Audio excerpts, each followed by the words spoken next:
Welcome to the Apple Insider Podcast. This is your host, Stephen Robles, and today it is all about the iPhone 15 event. It has been announced for September 12th. We're going to get into all the details, the rumors, the leaks, and we also have some other things, like possible October event and a big iPad overhaul next year. This episode is brought to you by Babbel, and joining me on this handcrafted pod-to-table artisanal RSS feed podcast, Wes Hilliard. How's it going, Wes?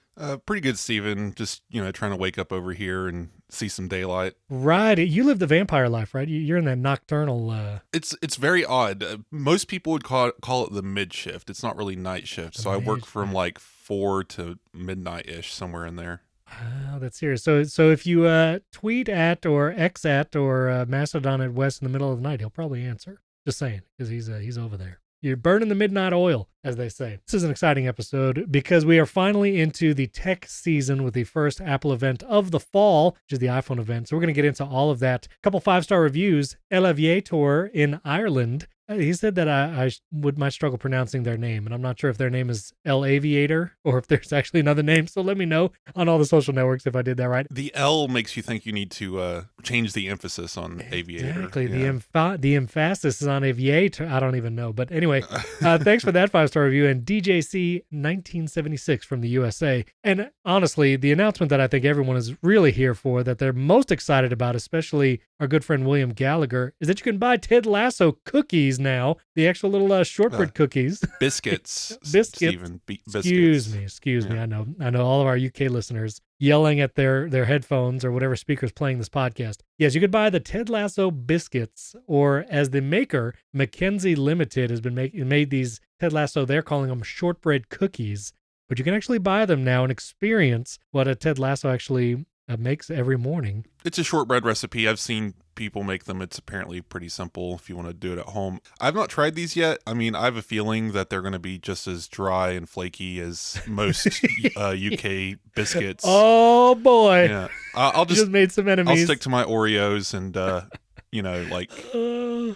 actual tea instead of hot water. Wes, we were in the top 30 shows over there in the UK. I don't know if that's going to be true after this episode. I will say, this Mackenzie Limited, you can buy a box of 10 shortbread cookies, which costs $30, which, I mean... seems extreme, yeah. It seems a little excessive. Yes, I did buy them right before we recorded this episode, so I will report back how these taste and how these go. I might do a whole little short video maybe on them. But they're wrapped in the Ted Lasso branding thing. It says biscuits with the boss. Now, have you ever purchased an expensive cookie like a macaroon? Well, I've done the crumble cookies, which is like all over social media now. Everyone's like, I just ate 13,000 calories of cookies because these 4 crumble cookies are the size of a pan. But I've bought those. Those are pretty expensive. Have you? No, I'm not aware of what you're talking about because I'm not on TikTok. But I will say macaroons are amazing, and they are about as expensive as this shortbread. So yeah, they're pretty expensive. But anyway, I got them. I'll report back so you don't have to. So you're underwater right now, aren't you? Listen, I think this time every year I get invited on the Mac Break Weekly podcast, which I was on earlier this week, and there's a hurricane, and it's the Apple invites go out. It's all the trifecta happens every year at the same time. But no, actually, I'm not underwater. Tampa is always very at risk for like storm surge when there's a hurricane. And as we were recording a couple days ago, it was Hurricane Idalia actually struck the Big Bend area of Florida, which is like not the panhandle, not the peninsula. It's just that curvature in there. So America's armpit. I didn't say that. That was Wes saying that. Now, I used to have a friend. Well, he's still a friend, but I had a friend when we were going to college in Lakeland, Florida. He called Polk County the armpit of Florida. But that's not. I'm not saying that. I didn't say that. I'm just saying. It's funny now. Everything has a tech angle. Sure. We wrote a little bit about it. Apple closing their stores in preparation for the hurricane, and it just made me think of. We've actually been covering. If anyone on here pays attention to our reviews, we've actually been doing a lot of reviews on these like portable generators, these basically 70-pound batteries that you can buy. Yes. And Yes. I was wondering if you have anything like that in your home. Do you have power backup? I mean, I have a generator. It's like you pour gasoline in it. Well, no, this is like a propane. Well, it is gas. It's propane, but I mean, we actually use propane gas for like the water heater and for cooking and such. Yeah, and yours comes in from the city, right? No, we have a big tank on the property Okay. because, when we built our house, it's kind of out there. So nothing is city adjacent. So we have a big tank on the property, which can also power a generator if need be. And so we have that. But this hurricane completely missed us. We didn't even get a power outage. Nothing. Got some breezy winds. Yeah, it was windy. We got a lot of rain, but really nothing.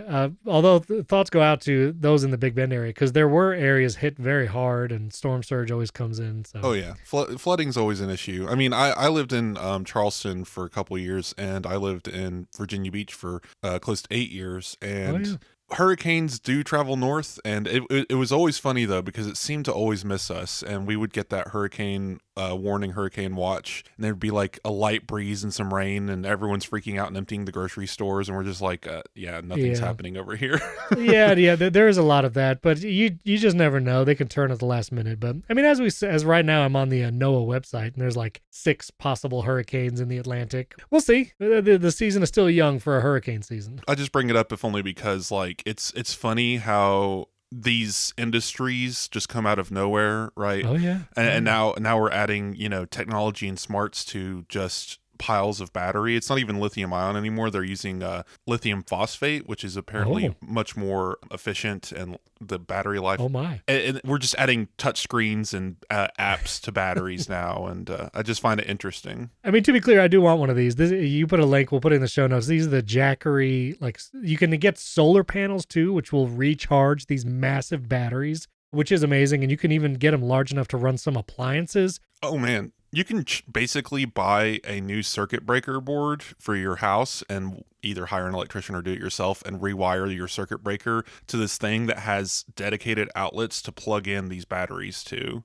That's wild. It's wild. It's crazy. Yeah, they're very cool. They're also cool, like if you go camping and you still want to be able to like charge devices, maybe run a projector to watch something while you're out there in the woods. These are cool for that too. So we'll put a link to that in the show notes. But we really need to talk about absolutely the Big Apple event. The Big Apple event. We finally got our official invites. Well, I didn't get an invite. I couldn't go, but no, the announcement has September 12th is the next Apple event. Likely to see the iPhone 15 and 15 Pro. USB-C is the big story there. We'll get into the details. Possible AirPods with USB-C connector, Apple Watch Series 9, possibly Ultra 2. But the code name is Wonderlust. Wonderlust, WONDER. And you might be familiar with kind of the play on words there. It's usually Wanderlust, which is to say that people who desire to travel or want to go to other places, that's usually called Wanderlust. So now this is Wonderlust, which a lot of people were also posting images of the current iPhone 14 page on Apple's website, which says wonderful. I mean, surely Apple knows what's on its website. So I do think that is kind of a funny play on words there. Wonderful, Wonderlust. I think it's called a portmanteau. The double entendre. So yes. so Wonderlust is an interesting one because Apple's been doing these things for a little while, high speed stuff like that. Right. And this one's just it's a little on the nose. Wander and lust. You're going to be curious, but also very thirsty for it. It's going to be general meaning of wanderlust. The actual word is you're a person who loves to travel. So I think we're going to see more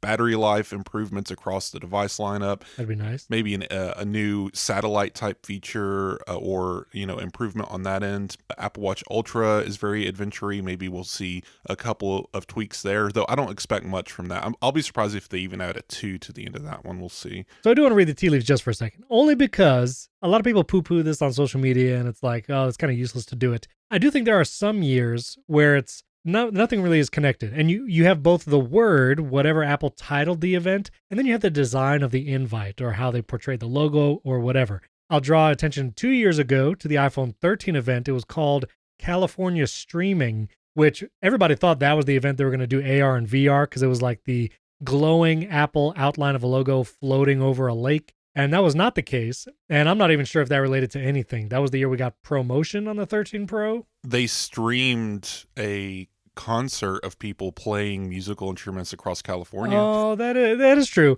So, but that invite, I'm not sure how much that related. But I will say last year, the iPhone 14 event, it was called Far Out. The invite had a star field. And last year was also when Apple introduced the satellite SOS. There was even a little satellite floating around the Earth in the intro video for that event. So I feel like last year's invite It applied. It applied. Far out, satellite SOS. I think it makes sense. Also, that was the first year the 48 megapixel camera came to the iPhone 14 Pro. So, Wonderlust, I think the word itself could portray, like you're saying, there is travel. Maybe photography is a big deal there. The periscope camera, if it comes to the iPhone 15 Pro, I feel like that could lend itself to that. But the logo itself, which is like this dust kind of floating thing, it's a very cool animation. There's an animated logo. I'll link. Greg Joswiak, I think, shared it first.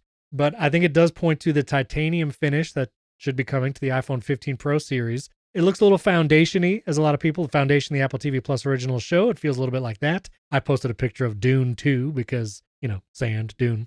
But also, the colors of the logo, I think all the rumors are pointing to basically 3 grays and a dark blue on the colors for the titanium iPhone 15 Pro and Pro Max. And it does seem like the colors in this logo lend itself or match what those colors will be. And so I feel like that's probably what the logo points to. I don't think that's reading too deep into the tea leaves. I think it's, pretty straightforward. I don't know. How have you read this? I'm one of those people who say it's not really much of a read. Right. It's fun, and in hindsight, it's always like, oh yeah, look at all these meanings we can derive from this logo. Sure. I assure you, it's all mostly pure coincidence. Apple hires someone to design these invites, right? And that someone, sure, they're a designer probably at Apple. They're probably part of the marketing team. They make these things all the time, and they're handed a slip of paper that says, "Make Apple logo sand."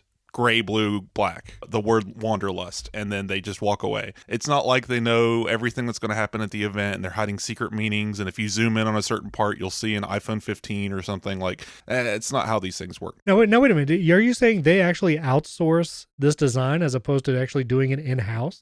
They outsource it to an Apple employee. It's that's what I'm saying. It's developed internally. It's internal, but it's not like the guy who built the iPhone 15 is making this logo, right? Or the people filming the event are making this logo. There's an Apple marketing team. They sit in there and make these ads and commercials and the website art, like the back to school art with the iPad carrying a pencil with a little face. Like someone made that. Right. The same team is making these logos and these Apple event things, and they're handed a slip of paper. Now, maybe the employee has special information, but it's irrelevant. They're designing these things based off of specs Apple gives them. They're not slipping anything in or sneaking something past the big guys. It's anything there. If it is based on something from the event, it's either coincidence or Apple did intentionally put it there, but it's not like, I don't know.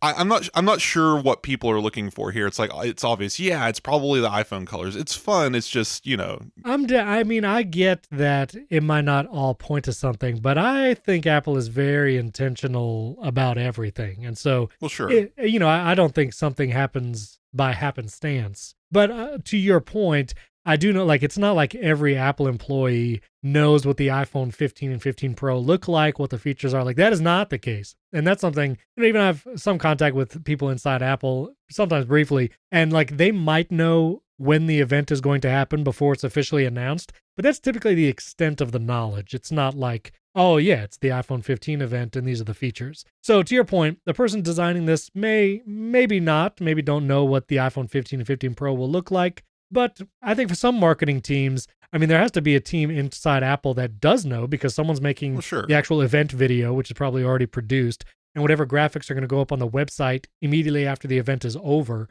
All those renders and images, have to be made. So yeah, things are happening, and I put a link to our inside page on Apple events. You can go scroll through the names and images of each Apple event going back in time for a few years, and that's pretty cool. If you want to go and see if you can derive, because I basically it's fairly straightforward. We have the name of the event, the image, the date it took place, and what was announced there. So if you want to go and try and decide what each event invite art means, you can go nuts. High speed made sense. High speed was about 5G in the iPhone 12. That kind of made sense. The colors of the spring loaded event were the colors of the iPad Air, or at least pointed to that colorful iPad Air launching that day. Oh no, I'm sorry, the iMac, the 24-inch iMac. Right. Those were the colors for that.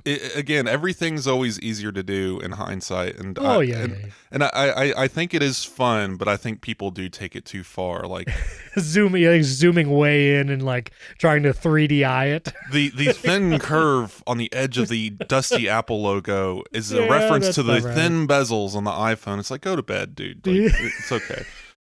There was a lot of jokes too, which it was like, Yeah. well, you could just browse social media for those. But Yeah. that's enough tea leaf reading. But I do want to get into it because there's all these rumors now and leaks now that the event is out. The people on Twitter, leakers, and all that kind of stuff. So we were talking about colors just a second ago, and it does look like we have some idea of the colors. Like I mentioned, the iPhone 15 Pro, which the rumor is it will be made in titanium instead of the stainless steel, surgical grade stainless steel, which should make it lighter. So that'd be a welcome change to the Pro line if they're actually lighter models. But there it looks like a light gray, a medium gray, a dark gray, and then a dark grayish blue or bluish gray. And you, of course, have a meme here, which will be the chapter art. Yeah, it's interesting. So people were, all these colors aren't gray. Silver isn't gray. It's like silver is gray. I'm sorry. Like silver is gray. I agree. Yeah, silver is gray. Titanium gray is gray, and space black is just dark gray. I mean, there's parts of the space black that's actually black, but there's parts of it that are gray. The back of the phone's gray. Yeah. And then the blue is actually blue, and it looks nice. And I'm considering a color this year instead of a black phone. Yeah. We'll see what it looks like, but it is funny. So people are like, oh no, they got rid of the gold. We'll see. Natural titanium is actually a very strange color. You can very easily extract like more gold amber tones, so that natural titanium color might actually have a goldish hue in certain lights. So we'll see what it looks like. That might be their quote unquote gold Pro phone, but it would be odd to have titanium silver and then silver. It's. I'm curious what they're going to call it. They'll have space gray has been the color for a long time. So you got space gray. They could use starlight as one, although they might just say like natural titanium or just like straight titanium, no qualifier. The color of the Apple Watch Ultra is natural titanium, so it could be that. Everyone seems to like collectively forgotten Apple Watch Series 8 also had a titanium or Series 7, I'm sorry, had a titanium Apple Watch before the Ultra came out. Yeah. Its color was natural titanium, and then there was actually a black titanium, and I believe it was just called space black titanium. The naming would be like people were trying to come up with certain things. 9 to 5 Mac, I believe. That's Chance Miller. Yep. Maybe Zach Hall. Who's the one who's always trolling everyone? I'm pretty Zach. sure That's Zach. Yeah. So he had he had the color leak, and he had a Teen Titans image inside of the article, and I was just very confused. Why is there a Teen Titans logo in here? And I think he was just waiting for someone to ask him, because when I asked him, he says, I don't know what you're talking about. Are you hallucinating? And finally, he went in and changed it so it had a caption underneath called Titan iPhone 14. It was silly. Anyway. He's very funny. He also had like a black and blue versus white and gold dress, and he, doing this weird chart. Zach is very funny. So kudos to Chance and Zach on social media. It's all very fun, and I did see someone like scientifically explain on Twitter. I would link them, but that's too far. That's too far. I don't want any. Yeah, well, that's lost in the ether, especially now that if anyone's noticed, maybe it's just me, but you can't scroll past the first like 8 tweets in someone's profile anymore. It just stops. It's all a little broken. I'm not gonna lie. But anyway, I saw someone explain, and this makes total sense. Material science wise, titanium, aluminum, and stainless steel are more easily colored because they're anodized. More easily anodized. They can basically pair with an external material to coat it, right? So the coating can attach very easily, versus titanium does not have the ability to attach to that anodization material very well. You have to use things like electrolysis, which is much more expensive, much more fancy in order to do it. But if you do anodize titanium, it's a very thin layer that can scrape off very easily. So Apple apparently is going to have to do something very different from these titanium phones in order to add color. That's probably why we're seeing such dull colors this first time around. Well, and then compare that to the iPhone 15, the non-Pro versions of the phone, and it seems like we have some leaked images. These are from Sonny Dixon on Twitter, a very pastel lineup. It looks like we will still have a black, I don't know if they call it space. This actually looks like an actual black iPhone. They don't use space on the standard phone. It's just called black, I believe. Oh, okay. Oh, that's right. Okay. So it still looks like we have a black and then a silver or white version, and then very pastel, kind of light lavender purple, pinkish, very light green. The green's basically yellow. It's very light. These images are fine. I don't like that one of the images in it, pinkish iPhone, one of the images looks like as a purple camera cover. So there's something weird going on here with these. There's also SIM card slots in all of these, which, I guess maybe in other countries they still have SIM card slots. Everywhere outside of the US, basically. Oh, okay.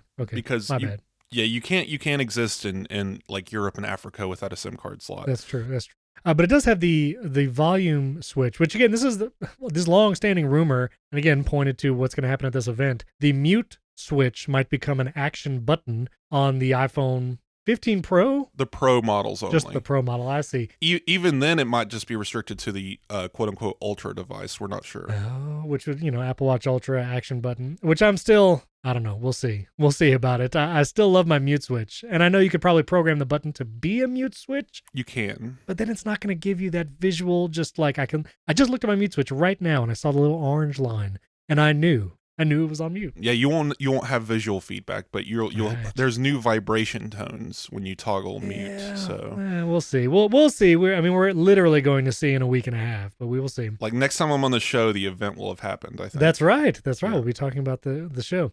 So there was also another rumor about the packaging. This is from Shrimp Apple Pro, and it's saying that the Pro devices on the box will show the front of the device, which apparently Apple has rotated year by year. I didn't even pay attention to this, but apparently some years it shows the back of the iPhone on the box, and some years it shows the front, and it's been every other year. And the iPhone 14 Pro, probably because of the dynamic island, it showed the front of the device on the box when you get the phone. And that supposedly this 15 Pro box would also show the front of the phone, with being a very minor change in the TikTok cycle of showing the front or back, and with a very thin S curve, supposedly, which there were also some memes about that on social media. Speaking to rumors, because we've basically gotten past the new information on iPhone. What do you think about this rumor cycle? Hasn't it gotten a little excessive? I'm kind of exhausted. It does feel like the granularity of rumor, like the specificity of the box. I don't know. It's not even just the specificity, because we've had specificity before. We've had specificity. Yeah, that's the wrong word. It's redundancy and the repetition. So it does feel like that, yes. So there's Shrimp Apple Pro, Majin Buu, there's those guys on social media. Kosutami and URedditor. Like between these guys, occasionally Ming Chi Kuo, it feels like they're all tweeting on a rotating basis every day. We're getting like 0.01% more information every time, and we're over here scratching our heads saying, should we cover this image of a USB-C port that has a color in it that might and then the very next day it's a different USB port with a different color, and it's just it's a little ridiculous. It did feel like, I don't know how many years ago, maybe 2 or 3 years ago, it felt like the iPhone rumors, you'd get a few during the year, and then like mid to late August, you would get kind of all the big points like ProMotion or Satellite SOS. You would hear those rumors August, and then we'd have the event. And it has felt like this year, the rumors started very early. Like we've been hearing about USB-C for almost a year, it feels like, since the iPhone 14 launched. Because you also have Ming Chi Kuo giving rumors for the iPhone 16 right now, talking about the ultra wide having 48 megapixels. So it does feel like the rumor lead up time has extended in recent years, especially this year. And like you said, it does feel like the USB-C. It's like, how many different ways can we leak a USB-C port? Very drip. Like it used to come out like, here's a big leak package that we put together over 6 months. Right. And it's like, this is the camera, this is the port, this is what colors they'll have. But now we're getting like each page of a book every other day, and we have to piece it together ourselves to figure out what the story is, and that's fine. I think it's leaning very much into the content side of social media. This is where people are going. People are literally getting paid by Twitter to have engagement. So the more they can post, the more engagement they get, the more money they can get. So it leans into that a little bit, and it's kind of disappointing because it does change the game. Because AppleInsider isn't just a rumor website. Mac Rumors, I know it's in its name. 9 to 5 Mac. None of these websites are 100% all-in rumor websites. We're news, education, how-tos, reviews. There's a lot of stuff around it, and it feels like we're just getting bogged down. There's regular readers who email us and saying, when did you guys go so hard on just rumor coverage? And it's like, we're not. We're just covering it. We're covering all these rumors as they come in because they could all each individually be important, and hopefully this event will allow us to knock a couple off the back end. There's a pretty solid chance Majin Buu is going to get demoted after this event, but it's just one of those things where there's too much all at once. Well, and if we didn't, if Apple Insider didn't cover every leak and rumor, you have to remember that everyone else is everyone from John Prosser to also 9 to 5 Mac and Mac rumors. And so if you don't, then you basically give up clicks, which equals page views, which equals profit. And I don't know if we'll have time to get to in this show, but just kind of how the podcast landscape is doing with ads and such. But that's because people still click the stories about the rumors, then stories about the rumors need to exist. And so it's kind of this like cyclical chicken and egg thing where, yeah, it does seem like a lot, but people still click it. So it's hard to, So speaking of John Prosser, that is a name I have not heard in a very long time. You sounded like Gandalf the White there for a second. More Obi-Wan, but no, it's right. Right. Oh, Ben Kenobi. Interesting. So these things come in cycles, right? So we talked about it this year. Yeah. The iPhone 16 even has been rumored since like March of this year. Right. This is a big cycle. People, I know that Mark Gurman came out early and said this iPhone cycle is going to be slow. The Apple Watch cycle is going to be slow. I think they say that every year. It's a big deal for the port and the fact that Dynamic Island is going to be a universal system that's going to push developers to support it more.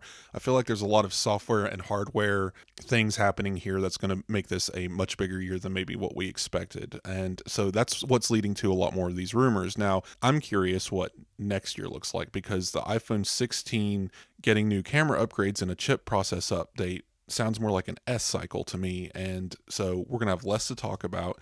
A lot of these rumor guys are talking about retiring already. Really? Well, so Redditor I think is stepping away. He got too big. Oh, I see. And decided if you go look at their Twitter, it's public, but they're like, yeah, I don't know about doing this. It was more fun when I was smaller and a few people would react, but now I'm getting all this backlash and all these people are arguing with me, and it's just I'm tired. Oh, interesting. Yeah. I'm more of a fan of Duan Rui, like these guys who just sit in the background and every now and then something comes across the table that they take a photo of, post on Twitter without any comment, and then we have to kind of guess the work out of it. That's my kind of leaker, because we're getting the tidbits, we're getting the information, but it's not this constant flood. Well, I'll take that segue. You mentioned Duan Rui, and that is the final kind of leak, I'll say, of the iPhone 15 is that the cases. He tweeted, Duan Rui, a photo of cases that are supposedly woven instead of leather. An earlier rumor we did have was that Apple would not do a leather case this year for the models, which I usually get one of both. I usually get an Apple leather case and some silicone cases for my iPhone. But it seems like they might be moving away from the leather. Could be resource or how would you say, sustainable kind of thing. Environmental decision. Yeah. Environmental decision. And so this would be a woven case, which kind of makes sense because you also have the braided solo loop, which they don't say is woven, but I think of it as a woven. Apple Watch band is those braided solo loops. And so, we might have a woven case and then a silicone case. I'd be down for it. This one's a little sketch. A lot of the case rumors that's come through in the last couple weeks, go back and look at them. They're all fake. None of these are actually Apple images, and we try to make sure we mention it in the article, and if we don't, that's probably a mistake. But yeah, a lot of these are actually third-party cases that are clones or trying to estimate what Apple's going to do. Right. And I think this is also an example of that, and it's actually kind of tough. We're not really sure, and I think the piece actually emphasizes this. We're not really sure that woven's going to be a term, or if this is actually an alternative to leather. Apple actually, they source their leather, I think, what is it? Is it Californian or Italian? But they source their leather from sustainable businesses and everything that, right. They're not out here growing cows in closets or anything like that. So that would be very difficult. Difficult to do. I mean, Apple could step away from it. And I know we heard this rumor before. We've heard people talk about Apple moving away from leather, and that's fine. It doesn't really affect me either way. I like the leather cases. I actually enjoy the Nomad Horween sourced leather cases. They're very nice, but they're not necessary to my ability to use an iPhone. If Apple moves to a fake leather or even just goes away from leather altogether, it's not going to really affect anything. I wonder how much those actually sell, and because Apple is good about keeping their shelves stocked, but it is funny to me that you walk into an Apple store and they're always just flooded with the leather cases and everyone's getting the silicone cases. I think that might be a price thing that leather is so much more expensive. So I don't know. We'll see. And the last thing is, so for the event, aside from the iPhone 15 and 15 Pro, we'll see an Apple Watch Series 9, most likely, possibly an Ultra 2. Not many rumors and leaks about those, except for Mark Gurman saying that it's next year where Apple is really going to do an overhaul, change the design, possibly even an Apple Watch Band connector change. That'll be next year. This year, I think it'll just probably be a spec bump. Maybe there would be another sensor in there, although I don't know what sensor they can actually do feasibly. I don't think blood glucose is ready, and I don't think temperature sensing is ready yet either. So maybe that, and an Ultra 2 seems kind of early too. We just had Ultra 1 last year, and I don't know what they would improve on it now. We do know two things. System in processor, the SIP chipset, because it's a package, right? Right. It has a processor inside of it that determines the GPU and the speed, right, of the actual operating system. That processor for the past 3 years has been based on the Series 6. Series 6, 7, and 8 have all been the same pretty much. Yeah, they've all been the same based on the A13 processor. Mm-hmm. Gosh, 7 nanometer process, and so much older, much less efficient, but they haven't seen any reason to move up a tier. The reason why the SIP number changes is because even though that processor's been the same, the package itself is changing. They're adding new sensors, they're adding new things, right, like crash detection. So the SIP number actually has been increasing 6, 7, 8. Now, the SIP 9 is going to be a new processor based on the A15 generation. And that's going to step us up to 5 nanometer. It's going to be much more efficient. That means more battery life. Battery life, right. Probably a little bit of a processing boost. Apps might generally operate better. This might lean well into the widgets and stuff being added to the system. So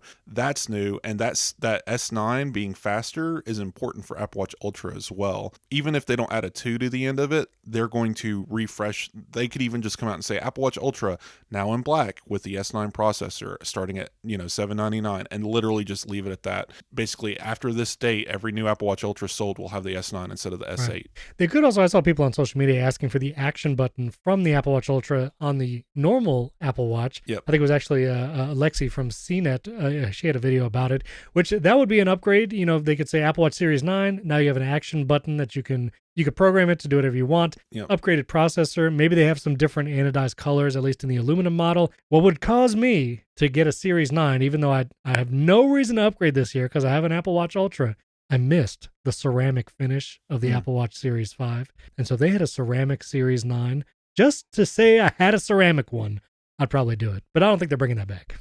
I don't know. Ultra needs to be the most premium, and they're not going to make an Apple Watch more premium than Ultra. Oh, that's a good point. Unless they make an Ultra out of ceramic and say this thing is not for hiking or whatever. I don't know. But the other thing we know is Space Black would be coming to the Ultra if it even is updated this year. Oh, right. And Pink would be coming to the Series 9. Okay. Like you said, there could be another health sensor. Blood pressure is a possibility. External skin temperature is a possibility. Getting, your Apple Watch telling you if you have a fever or not, rather than the ovulation thing. Those are possibilities. Not every year. The Apple Watch does not get a new sensor every year. I believe the Apple Watch Series 6. No, that had 5. blood. 5 did not. Yeah, 5 is the last one that just had no new health sensor. It does happen, but people still buy the new version. But 5 had the always-on display, so that was the huge feature there. So hold on, let me see if I can do this. 6 had the blood oxygen sensor. 7 had the... 4 was ECG. 4 was ECG, 5 was always on, 6 was blood oxygen, 7 was... bigger screen. Series 7 was the bigger screen. I was trying to think if there was another health sensor. I think last year was the temperature for ovulation tracking and things like that. There might not have been a new health sensor on 7. Yeah, it might not have been. Yeah, I think it was just the blood oxygen from the year before, and the bigger screen was the main story. But for me, I have no reason to buy a Series 9 Apple Watch. So if they do the Ultra... I'll say again, if the Series 9 has a new health feature or something that makes me need to upgrade, sure, why not? But I really want the Ultra. I just don't want the silver titanium. I want Space Black. So if they actually do that, there's a good chance I'll get the Apple Watch Ultra. It was also faster charging on the Series 7. That's where it debuted. Right. This episode is brought to you by Babbel. Me llamo Esteban y yo puedo hablar español porque Babbel. I was stretching my Spanish legs there. I could also say, ¿Le está gustando mi podcast? Which means, are you liking my podcast? And before I said my name's Steven, and I can speak Spanish because of Babbel. Babbel is the second best way to learn a language. And the reason why it's the second best, because we all know immersion, actually going to another country and hearing the language spoken constantly, yeah, that's the best way. But the second best way is Babbel. With Babbel, you can start speaking a new language in just 3 weeks. 1 in 5 Americans have learned a new language on their bucket list, and if that's you could check it off your list this summer with Babbel. That's because with Babbel, you start speaking a new language, like I said, in just 3 weeks. If you have travel plans, maybe you're planning something for next summer or over the winter, well, learn how to speak the language with Babbel. I recently just traveled to another country a couple months ago, and I would have loved just to be able to order food in the native language or to be able to ask for directions and actually understand what's being told to me. And that's why the next time I travel, I'm going to brush up on whatever language it is in that country by Babbel. Instead of paying hundreds of dollars for a private tutor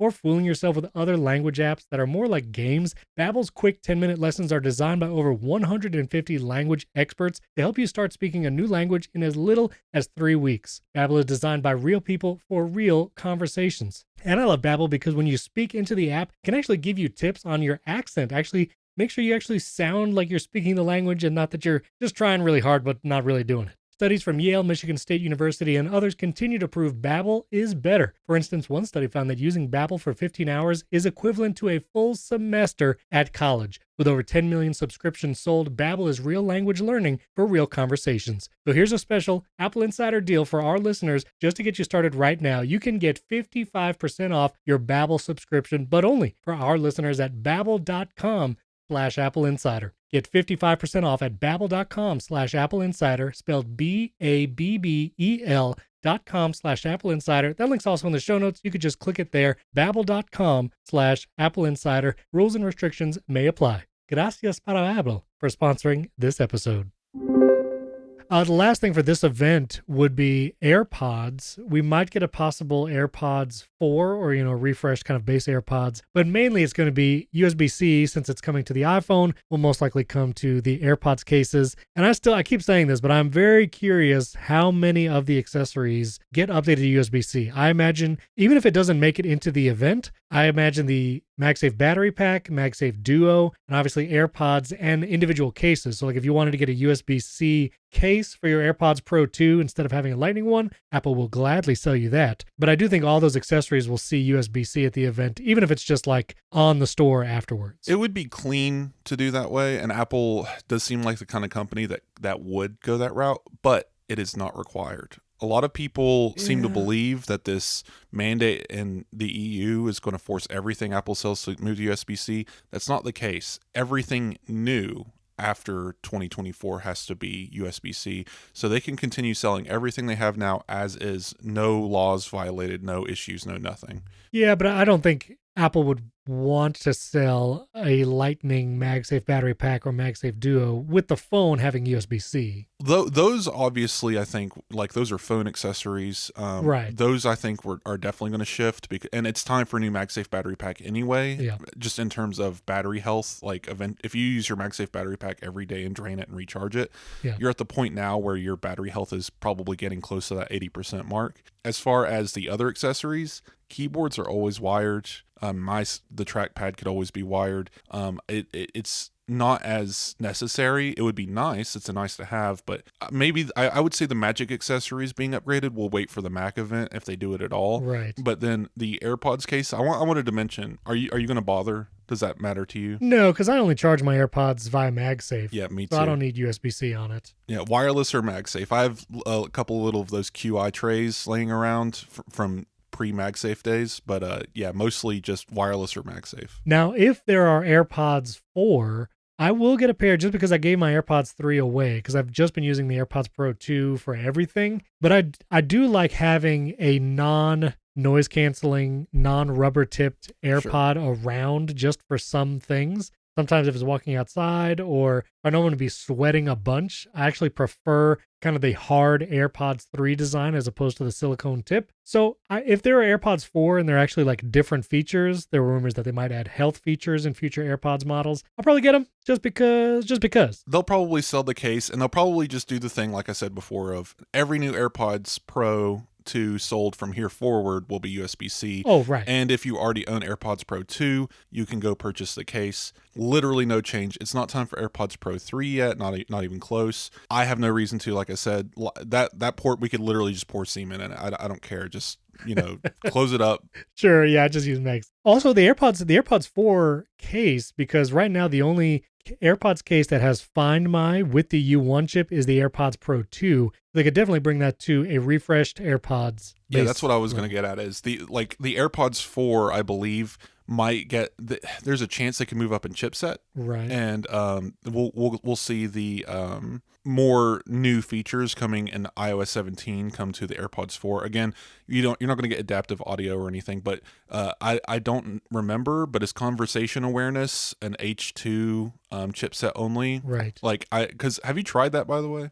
No, I don't run the betas on my AirPods or my main iPhone, so I have not tried any of it. I have the beta on my refrigerator. If it exists, I have the beta. Yeah, you run it everywhere. While we're on AirPods, real quick, conversation awareness is so funny. I'm one of those people, and I think everyone is, they just won't admit it, that will sometimes mumble to themselves, or maybe, talk to the pet, or, even when you're alone in the room, something will come out of your mouth sometimes, and it will duck the audio of whatever you're listening to, and it is so jarring. Yeah, because it's like, oh, you're talking. Let me slow this audio or pause it altogether. First, it was like, man, maybe I should turn this feature off, because I'm kind of a chatterbox. This is getting in the way of me listening to my shows and stuff. But I think I've kind of trained myself to get used to it, because I know it'll just start playing again in a couple of seconds. So just such an interesting feature.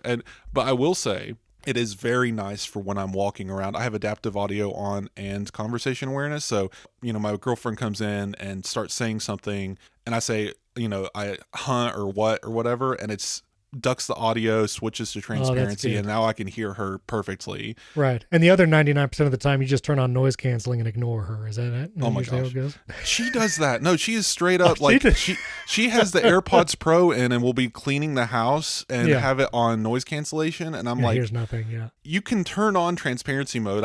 There's not any noise to, anyway, she's so funny. But completely, I have to go up and touch her, and she jumps 20 feet in the air. Oh, just, because completely spooked. Yeah. So that's the event. Wonderlust, September 12th, 1 p.m. Eastern, 10 a.m. Pacific. There'll be a live stream on Apple's website. You can watch it on Apple's YouTube channel. And of course, AppleInsider.com will be covering all the latest news. Articles will go up quickly. And I'll be doing my customary recap episode as soon as the event is out. This year, I'm going to try and get that episode out before the event ends. That'll be the real accomplishment. No, I'm just kidding. The one thing we won't see at this event, at least it seems not, are things like iPads and any Macs. And Mark Gurman from Bloomberg has said, or at least heavily alluded, that there will be an October event this year. So this will be a 2-event year. Feels like recent years there's been like 1 event and then press releases, but seems like there'll be 2 events this year. An October event, which would include some M3 Macs, which we're going to talk about what those would be in a second. And I think more confidently, an updated iPad, at least the base model, the iPad 11th gen this would be,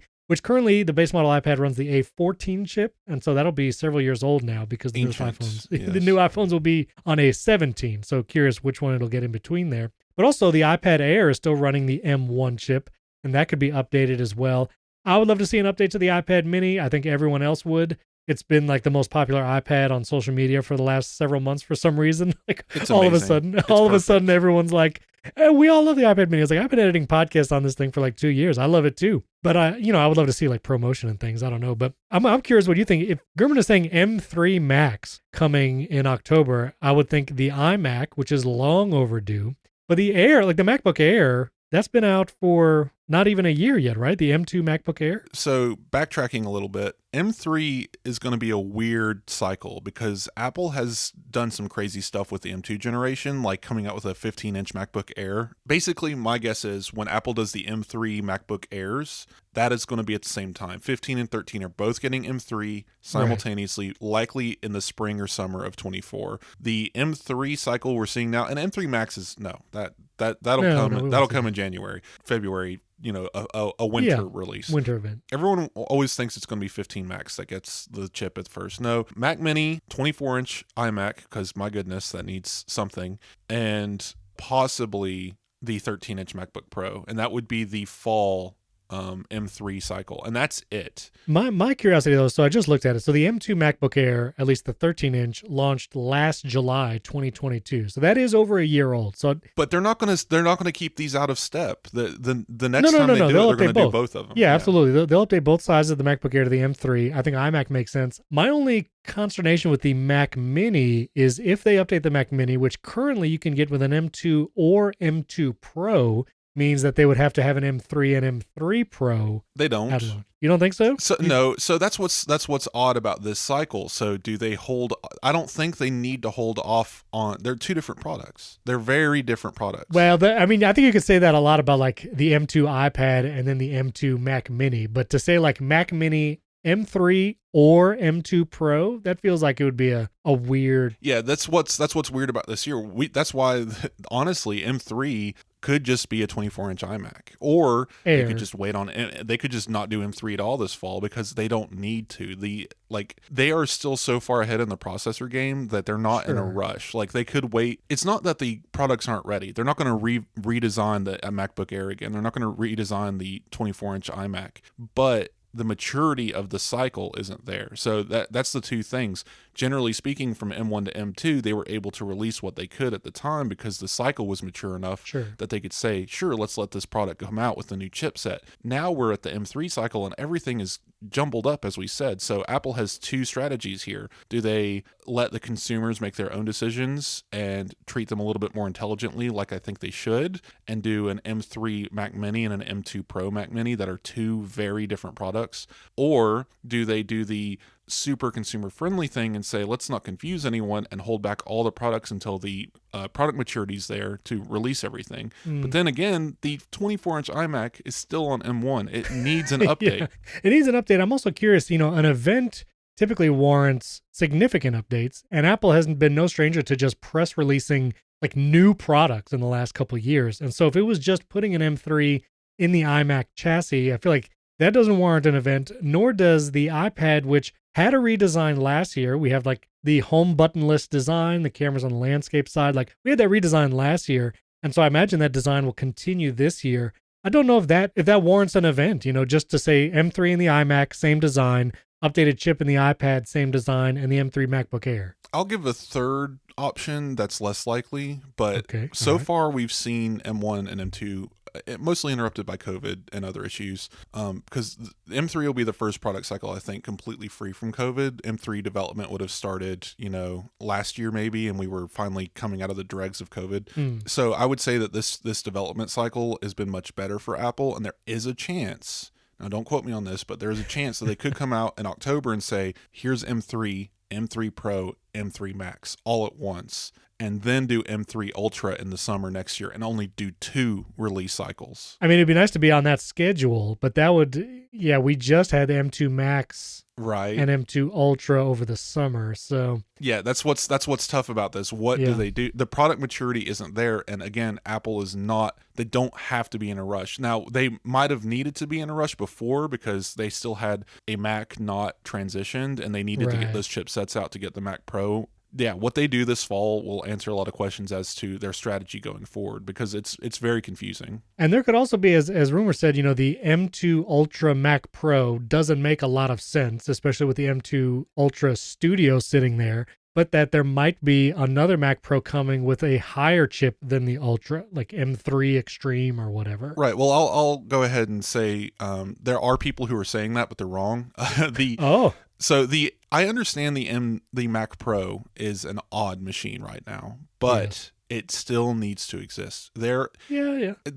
Remember, Apple made the original Mac Pro for 1%. That's what they straight up said. This is for the 1% of the Mac user base. This is not a volume product. And sure, that 1% might even be even smaller now because you can't do PCIe graphics. But the people that need those PCI slots for art, video, anything like that, audio, those people are buying these Mac Pros, and they cannot use a Mac Studio without like external PCI slots, which are less efficient. So there is a place for it. because I know there are people like, oh, just get a Mac Studio. Well, there are people who are benefiting from this Mac Pro, and I think it will continue to be better. Like you said, with new chipsets, there could be a future one with graphic support, but it is an odd place now, but I wouldn't say that there's no reason for it to exist. No, for sure. Well, and all of this is also in light of the final looking forward type thing, which this entire episode has been kind of looking forward to events and releases. And well, I do want to mention a couple actual pieces of news in a moment. But the iPad overhaul, Mark Gurman has said, is going to happen in 2024.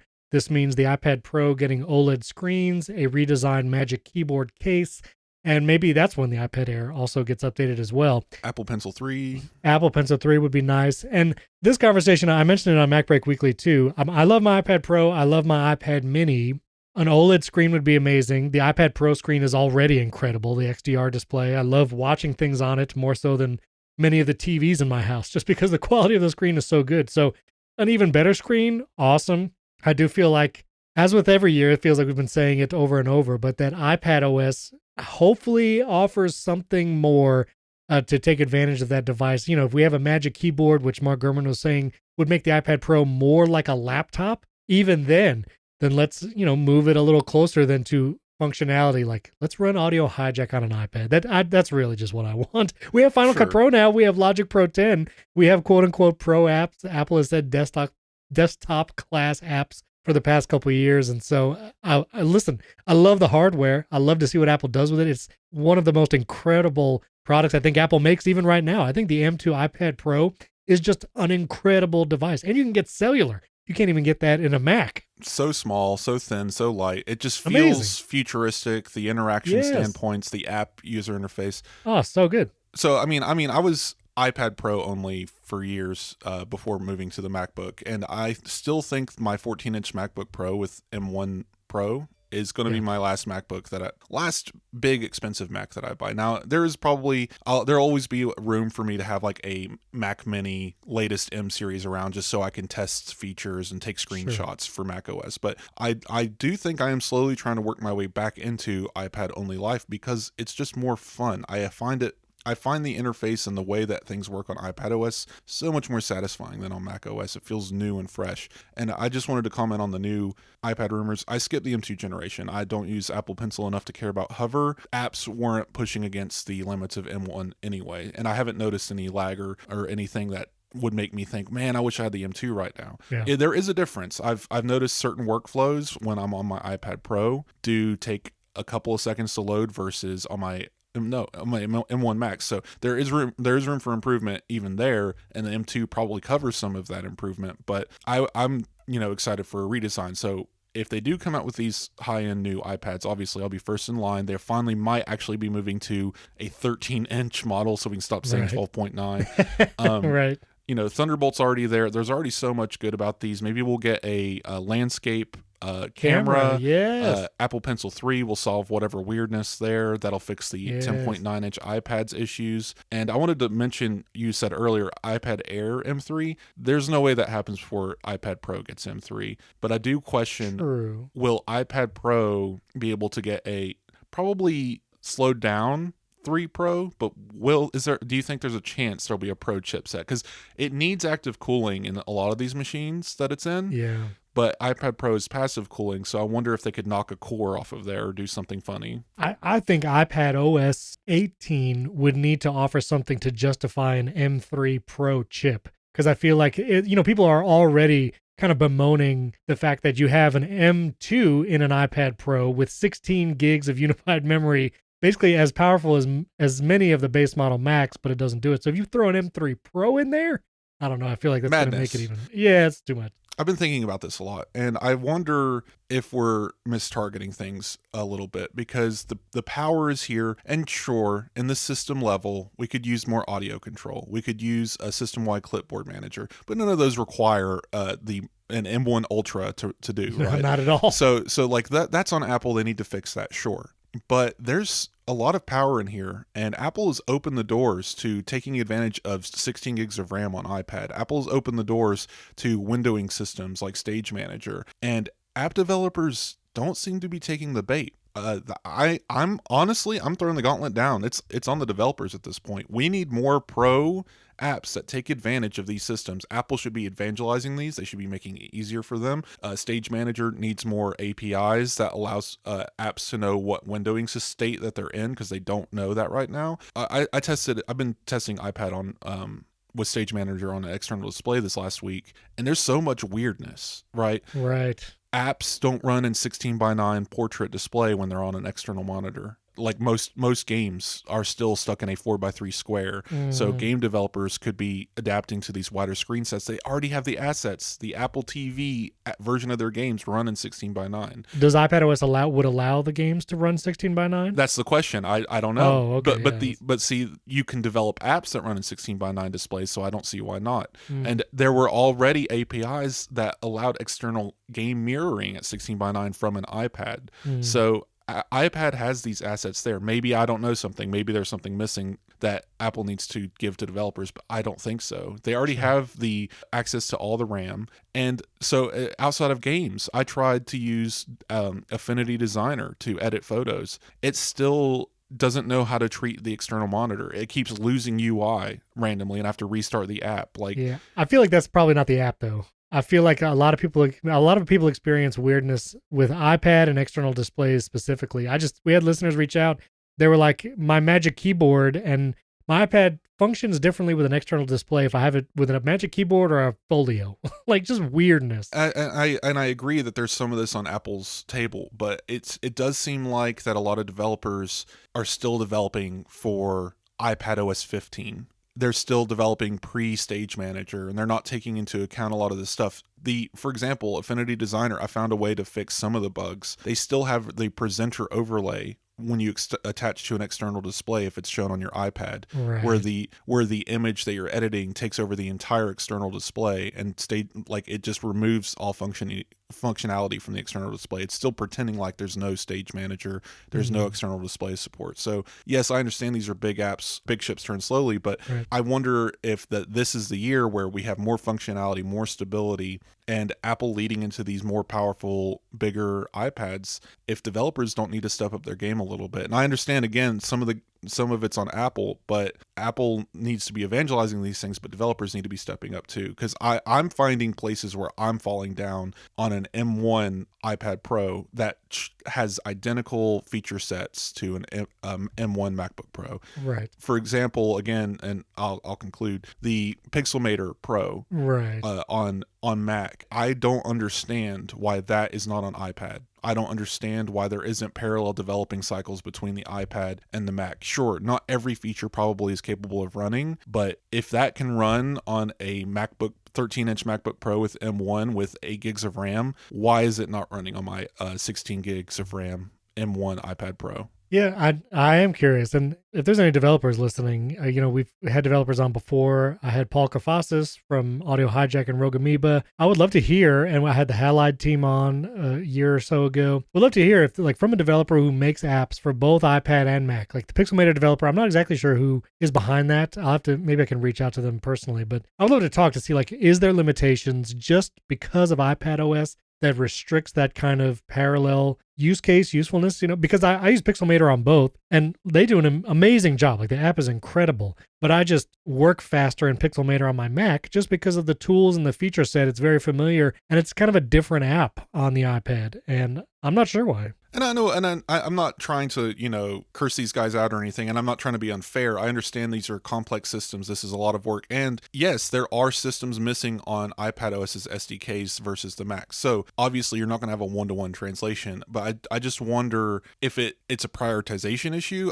I have a feeling it's scalability. It's how many people are using the iPad? How many people are actually using an iPad Pro in this way that are going to pay for the software? Who's paying $30-$40 or a subscription to these high-end Pro apps on the iPad? And will that make up the difference in development. So Sure. a lot of these tools are probably there. So I will concede that fact that a lot of the abilities are there, but it's probably not making financial sense. And again, the Apple evangelism needs to be there, but all of their attention's on Vision Pro now. And what's confusing me about Vision Pro, and I'll shut up. What's confusing me about Vision Pro is it's running it's an iPad that you wear on your face. It's running iPadOS apps. It's Apple is going to iPadOS developers and saying port your apps to Vision Pro, but we're over here on iPad saying and I'm seeing developers talking about how they're bringing all these excellent features and stuff, focusing on this headset that 8 people are going to be able to buy in February.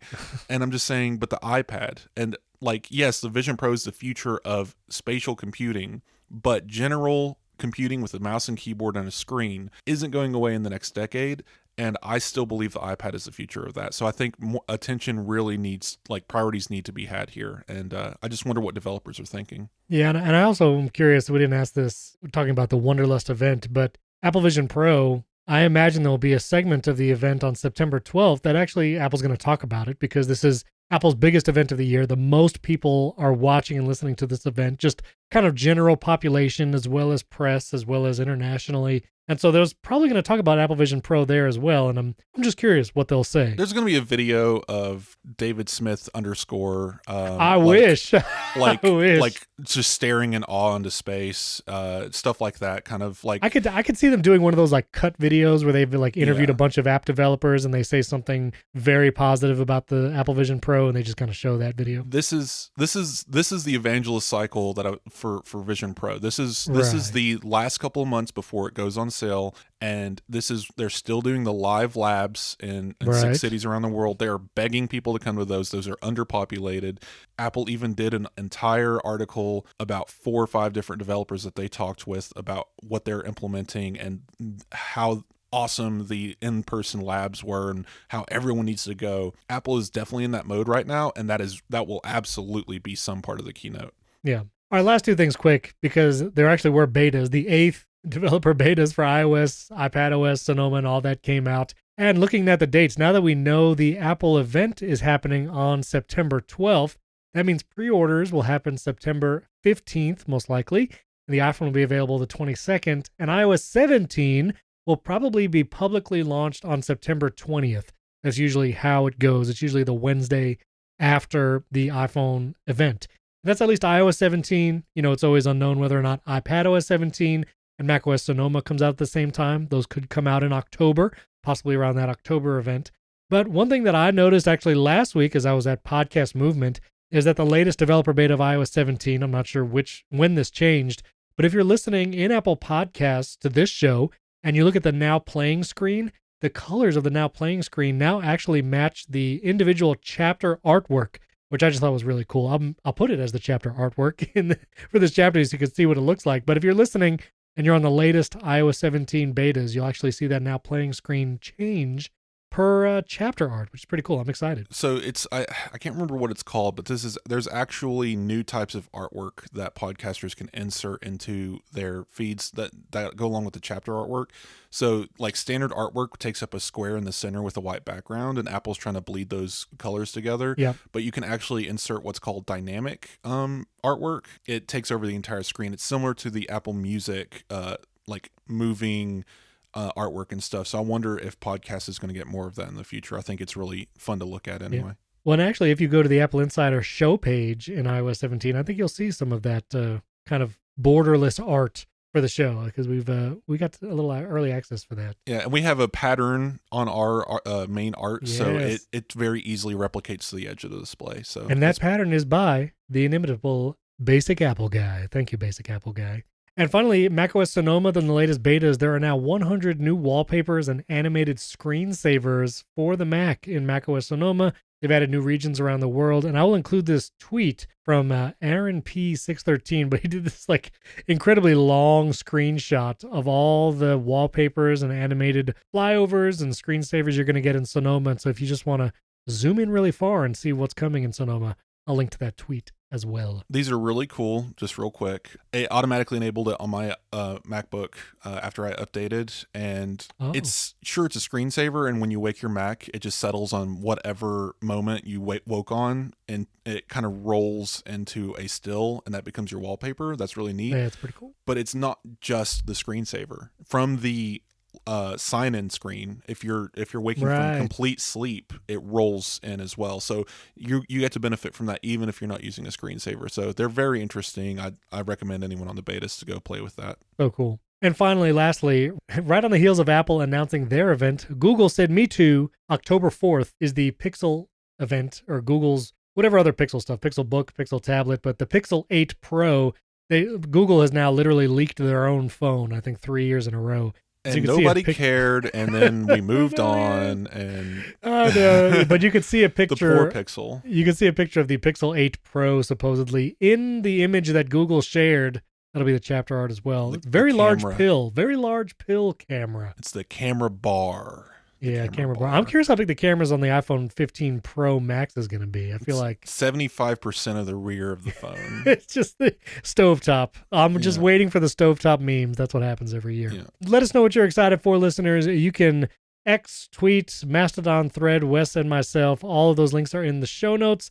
Let us know. You can Pro Max. I think I'm going to go Pro Max this year. I think I finally decided. Ultra. The 15 Ultra, whatever that biggest one, the best is. I think I'm going to go for it. But let us know what you think. And also, we didn't get a chance to talk about the podcast landscape and advertising. Maybe we can do a bonus episode sometime soon about that. But you can support the show in light of that directly in Apple Podcasts or at patreon.com. If you listen to podcasts, it is so noticeable. Like even in the last 2 weeks, a lot of shows that I've just recognized having inline ads, they're just skipping their ad segments altogether, or just like, doing a Patreon read. But like, yes, it's very odd right now.